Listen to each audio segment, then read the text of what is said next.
La ineficacia del contrato, la invalidez. Tenemos dos términos que diferenciar, tanto que es una ineficacia y que es una invalidez. En el caso de la ineficacia está provocada por aquellos defectos o carencias extrínsecas a la voluntad de las partes. Por ejemplo, tenemos el mutuo disenso, el desistimiento unilateral, la resolución por incumplimiento y la rescisión. En el caso de la invalidez, es la ausencia de efectos provocada por defectos intrínsecos a los elementos esenciales del contrato. ¿Cuáles son esos elementos intrínsecos, elementos esenciales del contrato, según los enumerados en el artículo 1251 del Código Civil, como lo es la capacidad legal del sujeto que declara su voluntad, el consentimiento que no adolezca de vicio y el objeto lícito? Y en los contratos solemnes tenemos la forma, que es muy importante porque si no constituyen la forma como un instrumento público, que es la escritura pública, entonces ese contrato es inválido. Dentro de ello también encontramos que ese defecto intrínseco es motivado por la existencia de circunstancias intrínsecas a cualquiera de los elementos esenciales del contrato que no resultan admisibles para el ordenamiento jurídico. Dentro de esta ineficacia encontramos supuestos de ineficacia, como por ejemplo la ineficacia estructural y la ineficacia funcional. En el caso de esta ineficacia estructural encontramos la nulidad absoluta o de pleno derecho. Es aquella que no provoca efectos jurídicos desde el inicio, no puede ser revalidable por confirmación, y es aquella que es insubsanable y perpetua, según el artículo 1301 del Código Civil, la cual nos establece que un contrato es nulo cuando el objeto vaya en contra de las leyes prohibitivas, de la moral, del orden público y de las buenas costumbres. También vemos que el artículo menciona que este contrato no puede ser revalidable por confirmación, y esta puede ser declarada esta nulidad por medio del juez competente, así como también del Ministerio Público. Dentro de ello también encontramos la nulidad relativa o la anulabilidad, la cual se encuentra establecida en el artículo 1303 del Código Civil, la cual nos preceptúa que un negocio es anulable por 1. Incapacidad relativa de una de las partes. ¿Qué quiere decir con esto? Que una persona que esté declarada de interdicción o una persona que se encuentre ebria no puede, se declara nulo ese contrato, pero relativamente, porque esa incapacidad relativa de una de las partes hace anulable ese contrato y protege esencialmente a una de las partes, cosa que en la nulidad absoluta no protege. ¿Por qué? Porque va en contra de la moral, en contra de las leyes prohibitivas y el orden público. En esta nulidad relativa también encontramos, como número 2, encontramos los vicios del consentimiento. Y como vicios del consentimiento podemos encontrar también que son el error vicio o error propio, que es una falta de conocimiento que tenía una de las partes al momento de esa celebración del contrato. Así también la violencia. La violencia no necesariamente es física, sino es una amenaza, una coacción que se le hace a la persona para que dé su consentimiento a ese contrato. La intimidación, que son aquellas maquinaciones que infieren en la persona en un temor grave que hace que la persona dé su consentimiento, pero no de una manera muy integral. El dolo, que es un engaño, que por medio de un engaño que una persona le dicen, mira, fíjate que vamos a firmar un papel, entonces firmalo, o una persona está a punto de morir y le dicen, mira, firmalo, ¿va? Entonces la persona dice, pero ¿eso qué es? Es que mira, son solo papeles, hombre, o sea, pero no me está, no. Entonces se está engañando a esa persona, se le está haciendo creer. O sea, ahí tiene una falta de conocimiento, allí hay una amenaza, ahí hay un engaño, ahí hay un dolo. Y por eso es que se infiere tanto en el conocimiento de esos vicios del consentimiento, porque en la mayor parte de los contratos esto pasa, que siempre van a inferir mucho estos vicios del consentimiento. Así también como en el objeto, que el objeto debe ser posible, debe ser material, que se pueda que se pueda vender, que se pueda enajenar, que sea lícito, que no vaya en contra del comercio, que sea determinable o determinado, que se sepa, que se especifique bien cómo va a ser el objeto. La importancia de que no se existan ese tipo de vicios en el consentimiento de las personas. También encontramos que esta nulidad relativa establecida en el artículo 1304 del Código Civil, los negocios que adolecen de nulidad relativa pueden revalidarse confirmándolos expresamente o dando cumplimiento a la obligación, a sabiendas del vicio que los hace anulables. Esa revalidación debe ser expresa, así como también esta nulidad relativa dura 2 años. Dura 2 años contados desde la celebración de dicho contrato o desde la fecha en que se contrajo dicha obligación. Si la nulidad se funda en violencia o en temor, que son los vicios del consentimiento, el término es de 1 año, contado a la fecha en que la violencia cesó o el temor grave ha debido ser razonablemente que éste desaparezca. La confirmación del contrato es declarar el contrato defectuoso como si nunca hubiera tenido un vicio. Esa es una confirmación.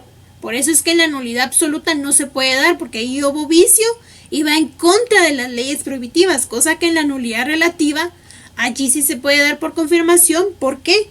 Porque se declara un contrato defectuoso con una incapacidad relativa de una de las partes, con un vicio del consentimiento, ya sea el engaño, ya sea la falta de conocimiento de esa persona. Entonces esa sí puede ser revalidable por confirmación.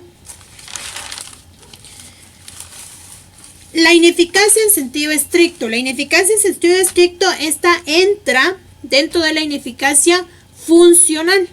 Y esta ineficacia en sentido estricto la encontramos en el artículo 1579 del Código Civil, la cual establece la rescisión de los contratos. Esta rescisión de los contratos son válidamente celebrados, pendientes de cumplimiento y pueden rescindirse por el mutuo consentimiento de las partes o por declaración judicial.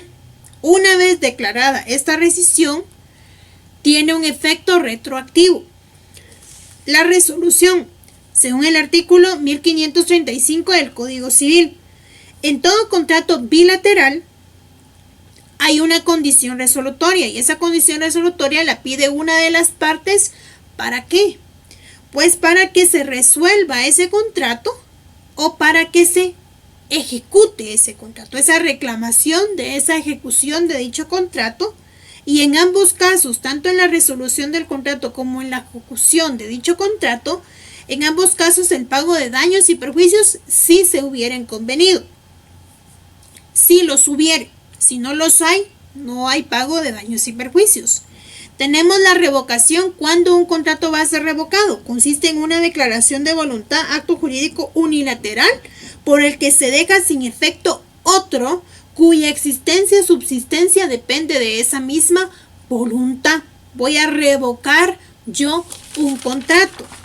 La clasificación de esa revocación unilateral, aquí entran los contratos de mandato. Según el artículo 1686 del Código Civil, establece que los contratos de mandato, por el mandato una persona encomienda a otra persona para la realización de actos o negocios. El mandato puede otorgarse con representación o sin representación. Cuando se da este mandato con representación, el mandatario obra en nombre de este mandante y los negocios que realice dentro de los facultados que se les hayan conferido.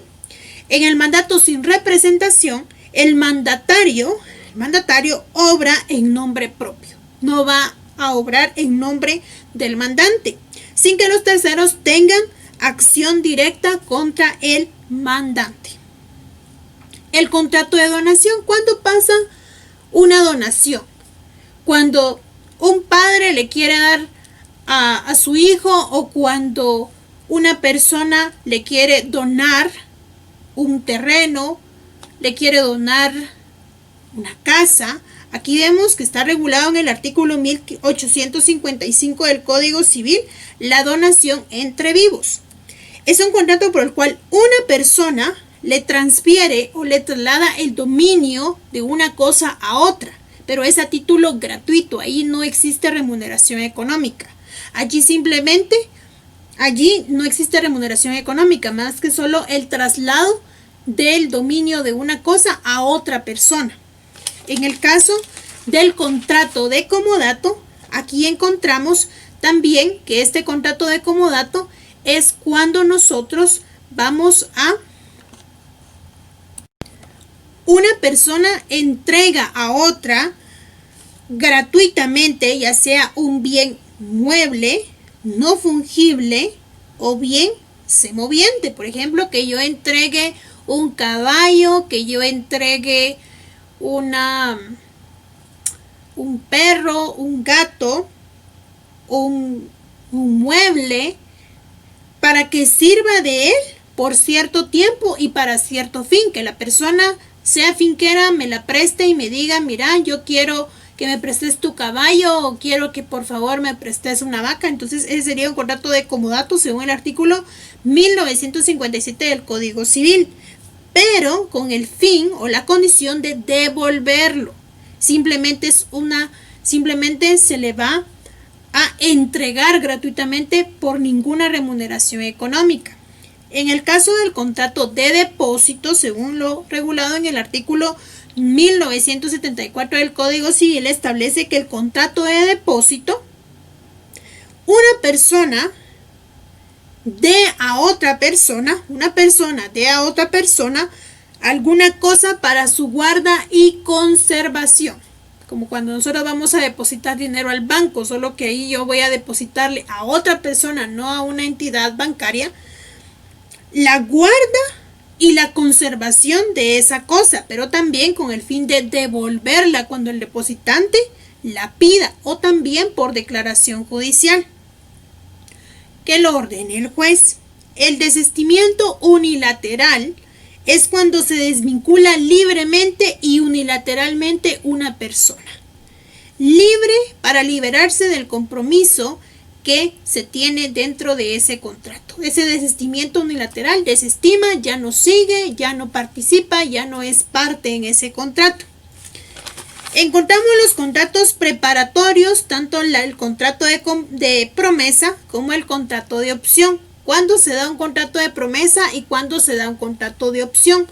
Prácticamente los dos son dos en uno. ¿Por qué?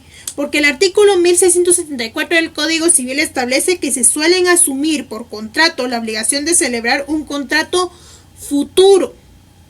Por eso se le llaman contratos preparatorios, porque va a ser hacia el futuro, es un internegocial. Como tal debe ser valorado, aunque no necesariamente sea un contrato, pero debe ser valorado como tal. ¿Por qué? Porque en un futuro se va a realizar ese contrato. Dentro de ella encontramos el artículo 1679 del Código Civil, cuando se da una promesa bilateral, es cuando se vincula a ambas partes. Les da el derecho a exigir la celebración de dicho contrato prometido de entero, de acuerdo a lo convenido. Luego tenemos el acuerdo de una promesa unilateral, que allí es una estipulación que una persona hace a favor de otra, otorgándole la opción, otorgándole la opción de adquirir una cosa o un derecho. Ahí tiene la opción. Tenemos la promesa bilateral, que ahí se vinculan a ambas partes. Cosa que en la promesa unilateral, la estipulación que una persona hace a favor de otra, otorgándole la opción de adquirir una cosa o un derecho, en las condiciones pactadas y en lo convenido. El artículo 1677 del Código Civil, la opción puede ser por dos incisos, un contrato independiente, o también puede celebrarse como un pacto accesorio de otro. Y en ambos casos debe contener las condiciones que ha de realizar el convenio.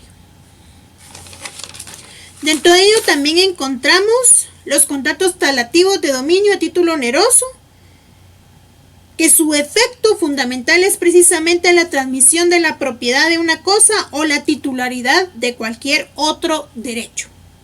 La transmisión de la propiedad de una cosa, titularidad de cualquier otro derecho, la encontramos establecida en el artículo 1790 del Código Civil. Por el contrato de compraventa, el vendedor transfiere la propiedad de una cosa y se compromete a entregarla, mientras que el comprador se obliga a pagar el precio en dinero. Dentro de los caracteres que encontramos en la compraventa, encontramos que es un contrato bilateral, ya que vincula a las dos personas, tanto al vendedor como al comprador. El vendedor transfiere la propiedad de una cosa y se compromete a entregarlo.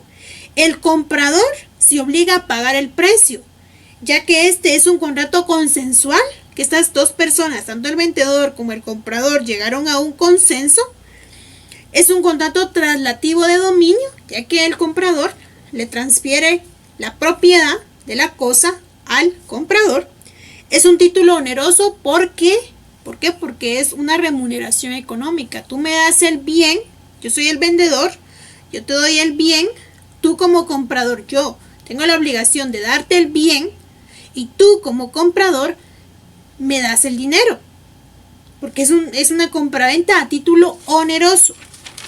Dentro de ello encontramos que los elementos del contrato de compraventa, los elementos de la compraventa, tenemos la capacidad y la prohibición. ¿Cuándo es alguien capaz? Cuando ya ha cumplido 18 años de edad. Esa persona es capaz legalmente porque tiene una capacidad de ejercicio. En el caso de la prohibición es cuando no hay que confundir la capacidad con la prohibición, porque la capacidad es cuando una persona está legalmente facultada para poder adquirir obligaciones. En el caso de las prohibiciones son impuestas por el ordenamiento jurídico, pero no es que la persona sea incapaz, sino que el ordenamiento jurídico es el cual pone esas prohibiciones, esos límites a la celebración de dichos contratos de compraventa. Aquí encontramos el artículo 1792 del Código Civil, donde nos hace mención de una prohibición. El marido no puede comprar de su mujer ni esta de aquel. ¿Por qué? Porque son cónyuges. Entre cónyuges está prohibido la compraventa. El bien vendido. ¿Qué pasa con el bien vendido? El bien vendido, según el artículo 1801 del Código Civil, debe expresarse la calidad y la especie de dicho objeto, de dicha cosa, de dicho bien mueble o inmueble. El artículo 1796 del Código Civil establece: no hay compraventa si los contratantes no convienen en el precio ni tampoco de la manera de determinarlo. No hay compraventa si no se determina el precio, cuánto cuesta, 1000 quetzales, 2000 quetzales. Entonces no hay compraventa, porque el verbo rector de esta compraventa es que es un título oneroso. Es a cambio de una remuneración económica. Entonces tiene que determinarse la calidad, la especie, el precio, así como también determinar, convenirlo expresamente. La doble venta, artículo 1807 del Código Civil. Aquí es cuando una persona le ha vendido a una persona y le ha vendido a otra persona. Si la cosa mueble, ya sea un comedor, una cama, si la cosa mueble se hubiera vendido a diferentes personas, prevalecerá la venta hecha de buena fe si se halla en posesión. Si la persona no se halla en posesión, entonces prevalecerá la primera en fecha. Aquí tiene que haber posesión. Si no hay posesión, entonces prevalece la primera en fecha. ¿Cuáles son las obligaciones del vendedor y cuáles son las obligaciones del comprador? Las obligaciones del vendedor: la entrega de la cosa convenida. Las obligaciones del comprador: el pago de esa cosa. El vendedor especificó cuáles eran las calidades, cuál era la especie. El comprador dijo: está bien, yo voy a dar la cantidad de dinero. problemas de saneamientos por evicciones y por vicios ocultos que se encuentren dentro de ese inmueble, dentro de esa cosa. La obligación del comprador está obligado a recibir el bien en el tiempo y en el lugar convenido con el vendedor. Todo tiene que ser especificado. El bien, la calidad, el tamaño, todos sus accesorios que conlleve ese bien, todo tiene que ir estipulado. Si no se estipuló y no se determinó el precio del bien, entonces no constituye una compra-venta. Y el artículo 1791 del Código Civil, que establece la prohibición de retroventa. Encontramos también en las modalidades de la compraventa, así como también vimos ahorita la compraventa, así también vamos a ver la compraventa y sus modalidades. Tenemos la compraventa número 1, la compraventa a prueba y compraventa al gusto, establecida en el artículo 1799 del Código Civil, que establece esa compraventa a prueba o ad gusto. Las cosas que se acostumbran a comprar al gusto, como yo lo quiero. Si yo lo quiero grande, si yo quiero pequeño, si yo quiero un mueble pequeño, yo quiero un mueble grande, yo quiero una casa grande, una casa pequeña, de 2 niveles, de 1 nivel. O que las partes convienen en sujetar a prueba, antes de comprarlas. No se consideran vendidas hasta que el comprador quede satisfecho y diga, ok, yo acepto el bien, está en perfectas condiciones como yo lo quiero, ad gustum, entonces se procede a la compraventa. Esas son las modalidades de compraventa que se pueden realizar según el artículo 1799 del Código Civil dentro de sus modalidades. 2. Compraventa sobre muestras. Establece el artículo 1800 del Código Civil que la compraventa sobre muestras lleva implícita la condición de resolver, ponerle fin al contrato si las cosas no resultan conforme a las muestras. También existe ese contrato de compraventa. No es que simplemente yo llegue con el dinero y diga, mire, por favor, cómpreme. O sea, véndame a mí. O sea, no, todavía existen varias modalidades de compraventa que podemos darnos cuenta, como al gusto. Por ejemplo, las muestras, cuando usted va a un lugar, una perfumería, que usted le dice, mire, aquí hay perfume, pero eso sí, sin compromiso. Puede probar las lociones sin compromiso, no necesariamente las está comprando, pero usted le puede poner fin y dice, mire, yo no voy a comprar ninguna loción y me voy. Es un ejemplo. Luego, la compraventa sobre bienes en tránsito es cuando las personas piden, por ejemplo, un maquillaje. Lo mandan a traer a Estados Unidos y dicen, yo quiero ese maquillaje, eso sí, pagan gastos de envío y todo. Pero también están también que no puedan llegar del todo bien o que no lleguen al tiempo, porque me pueden haber dicho, mire, yo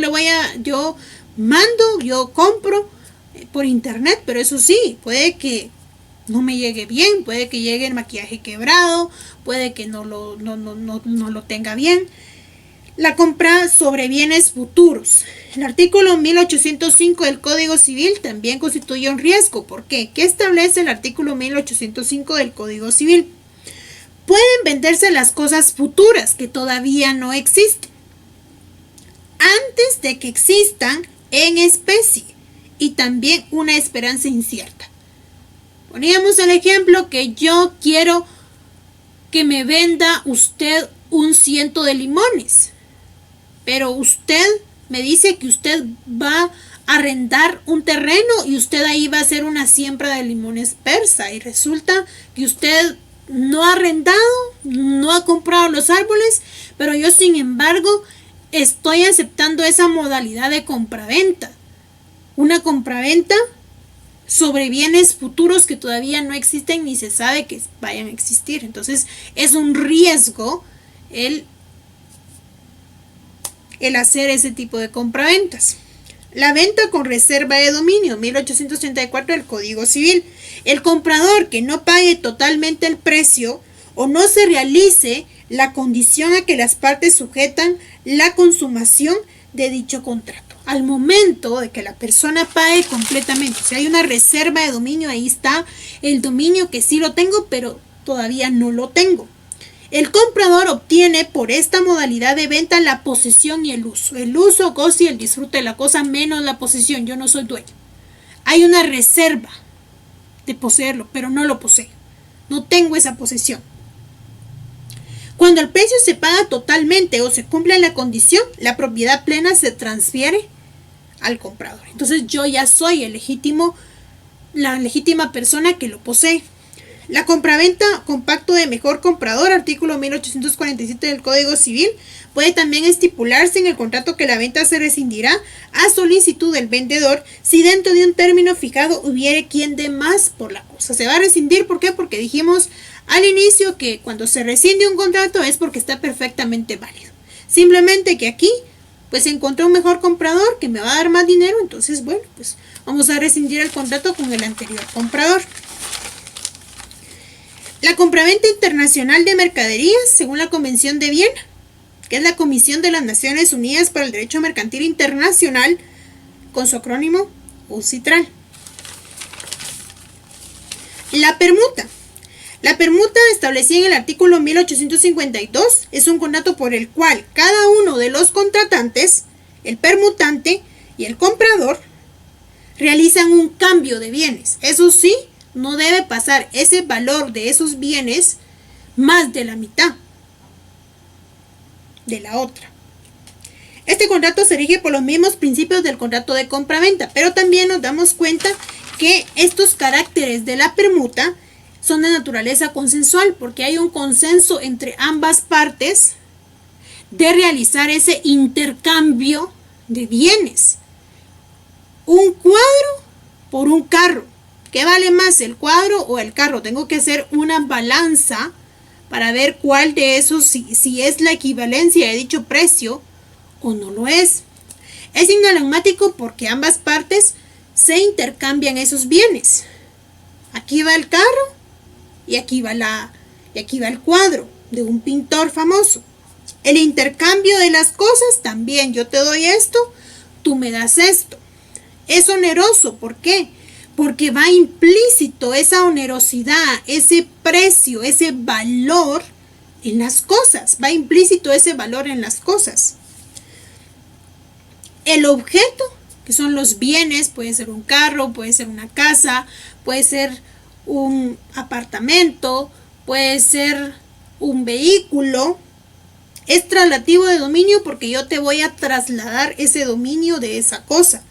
Es típico, ¿por qué? Porque se encuentra establecido en el artículo 1852. La permuta es un contrato por el cual cada uno de los contratantes transmite la propiedad de una cosa a cambio de la propiedad de otra.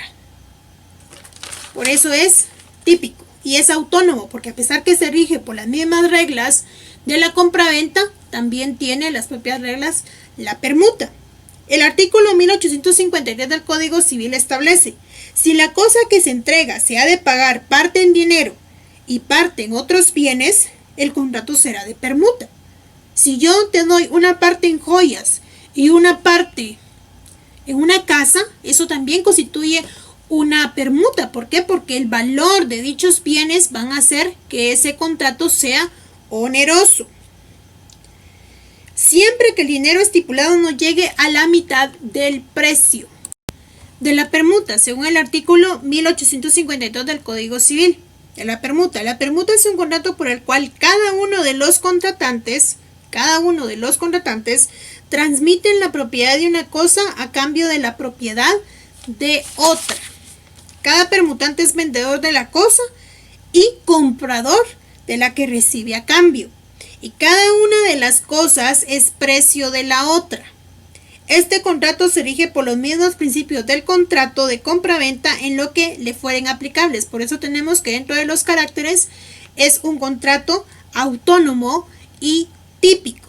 Estos son los caracteres de la permuta.